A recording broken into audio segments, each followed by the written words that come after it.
Hey, it's Lebo, and today I'm going to talk a little bit about lights on a back box and some of the stuff that I do, and just show you a little couple tricks. So here is a Doctor Who that I'm working on, trying to go through it. I'm really still just getting started on it, but I've started to kind of play around with some of the lights in the back box and get to look a little better than what it was. It was really dark and just kind of dreary. So trying to add a little color to it, a little brightness without going too nuts. But let me show you a few things of what I'm doing. All right, so when you're dealing with lights, especially some of the colored ones, and even still with the different white ones, it's a little bit of a trial and error, a little bit of a guesswork. And so what I've done here so far, all the white ones that you're seeing down the bottom, they're all a natural cool white. Even that one that's blinking over on the side, that's actually it's a cool white, but it's controlled by the game. It's not a what you would call blinking bulb. The ones in the upper right, they are actually a warm white, and you're seeing that I've actually got some blue bulbs here. I didn't think it was going to work, but I was pleasantly surprised. The two here are amber. I've tried red. Red looked okay, but the amber seems to work okay too. And all the ones there at the top are flashing there, or blinking really. Those are all cool whites as well. But a couple things I wanted to show you. One other little trick that I'm doing, just to add to it. So when you've got the back glass back on, in fact, let me slip back over to it, and magically it's back on. So when you're looking at the whole back glass, you're looking for, trying to find dark spots. Now I've got the lights on in here, and of course the game's on. You can see where it is. So earlier, I was noticing up here in this Bally logo area. Now this is one of these things, hey, who actually cares about this? But it was a small thing. There was a bulb right here, and there was nothing behind here. So with it all lit up, it was just kind of dark behind the B and the A, and you would see the L and the Y there at the end, but it was just kind of weird. So I wanted to add another light there, and I did, and I'll show you that here in a minute. And if you look right now, like the guy right there in the middle, his face is not really lit up too much. Now there is a flasher that's right behind him. Really, it's kind of at the top of his head, kind of where his hat is.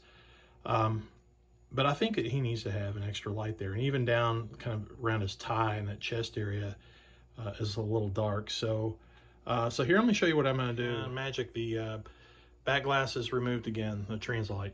So I'm basically just going to add another light. So you can see right here, I've already started a hole. I haven't drilled it all the way through. I started drilling it through and then got a little pilot hole. And what I'm going to do, just so that I actually have a nice clean cut, here's the hole here, and I'm going to end up drilling it through on the other side. Now, if you look up in the upper right-hand corner, this right-hand corner, so this bulb here, that was not original. There was no socket for it. I added this socket. Now, I didn't have any of these of the wedge style sockets, but I had several of these that I used mostly for EM machines whenever I need to replace a socket. And the way that I went about this, again, just drill the hole. You can see I've got it stapled in place, the wires that are soldered to it. And I just made use of just the little wedge connection that's over here, and I was able to, push the wire down in that spot there. And I didn't put the other brown one down there, just because the way that was shaped, you couldn't actually fit the wire in. It was kind of weird, but I just picked it up down here. It's the same line. So I'm basically going to go do the exact same thing over here. So let me get the drill out and finish it.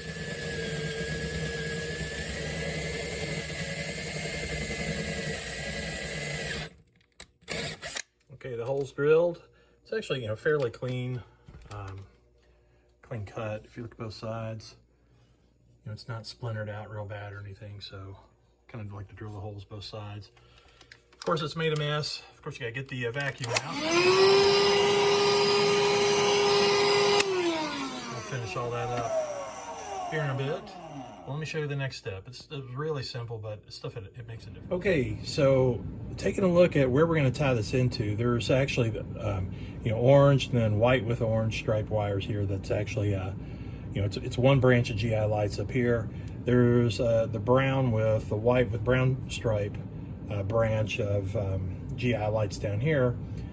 I would like to actually tie this in down here lower, just because it kind of feels like it makes sense. This bulb is really more connected with that group than the ones on the tops, but by playing the game, I don't know that I ever see that these lights are doing anything differently than the lights when they're on up there. So I just think on this particular game that seem like they're both on or off at the same time, so it kind of doesn't matter. And the other thing that does matter, if you look really close, the way that I'm trying to just tie these wires in, I could just, you know, cut and splice, but I just don't want to. Just kind of a cleaner connection with the original game is I'm wanting to take these wires and actually, you know, jam them into the little those little blades or whatever. And if I look at this one's just got, oh, there's something kind of weird going on. I don't know that I can really connect into. Actually, I probably can. Take it back. That one probably will. This one up here, I'm not so sure. And I don't want to try going on top of a wire that's already there because it's really, it's not leaving a lot of blade there left to go stack another wire on, it seems. It might be that I could push two on, but I would rather just use one of the other blades. And just looking really close, I know it's hard to see in the camera, but there's just, the plastic is blocking that upper blade, so I can't really tie it to that one. I could go over, maybe over to there, but what I think I might just actually do, just tie it into these here. They seem like they are open, or maybe tie it into this one, or the combination of both, kind of like how I did the lights in this upper left-hand side. So let me go ahead and get that started. All right, so I've got a short piece of wire here. The polarity doesn't really matter. In fact, since this is a socketed bulb, you can't, it's not, unlike a wedge where you can flip it around. You know, you do have, you know, I'm using this socket, so you do have this base and then the tip, and I think the base actually would normally tie into this white with the stripe on it, orange stripe, and the tip would be more of this orange, but I don't know that it really matters, but I'm going to do it that way anyways, just to make sure. You know, most of these bulbs, the polarity doesn't matter, it's AC as well. So, but here we go, try pushing this thing in. Now, I don't have the right tool for it, but I can kind of cheat just using a flat blade screwdriver.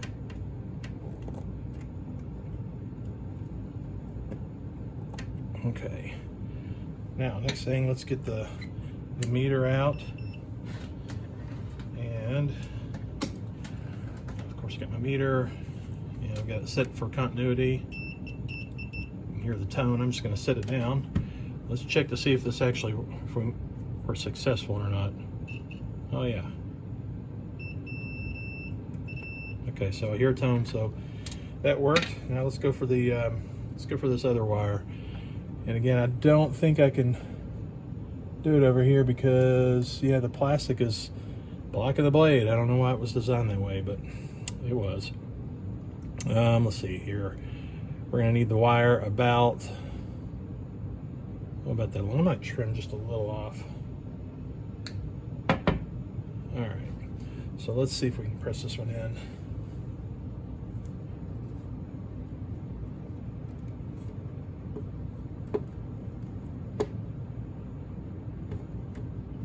All right, it's in. Let's check polarity again, or polarity, check continuity. Let's see if we got it. I'll just go, you just follow this up here. Yep. You know it's good. Okay, so now that's done, it's time to get the socket out and solder that up. Okay, let's see if we can get this soldered on.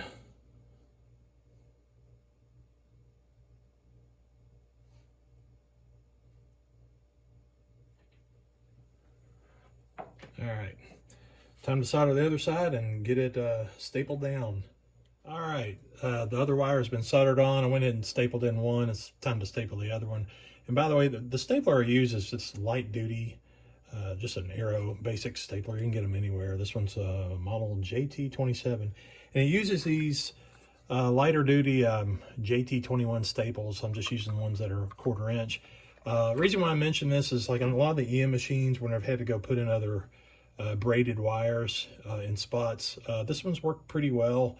Now getting down by pop bumpers where there's a lot of stuff that's tight in the area, it's still pretty difficult, and probably a better stapler with an air compressor would work better. But anyways, this is what I use here. I'm gonna go ahead and staple this other one on. All right, so there it is, it's in. Okay, now let's take a look at it. All right, so now we've got this side over here. Let's get it latched down. And we need to go get a bulb. All right, here we go. Let's throw this in here. All right, let's give it a test. Power it up. Yep, and it's working. Okay, so here's what it looks like without the bulb in it. And then now let's flip over to, now what does it look like with it in there? So you can see it lights up that one dark spot. You can see his face now. There might be some other spots I might want to go do a little bit to it, but I don't want to get too carried away with the translate. Just want to make the game look fairly attractive and take care of any issues that look strange. So, but that's basically it. Just thought I'd share it. Have a great day.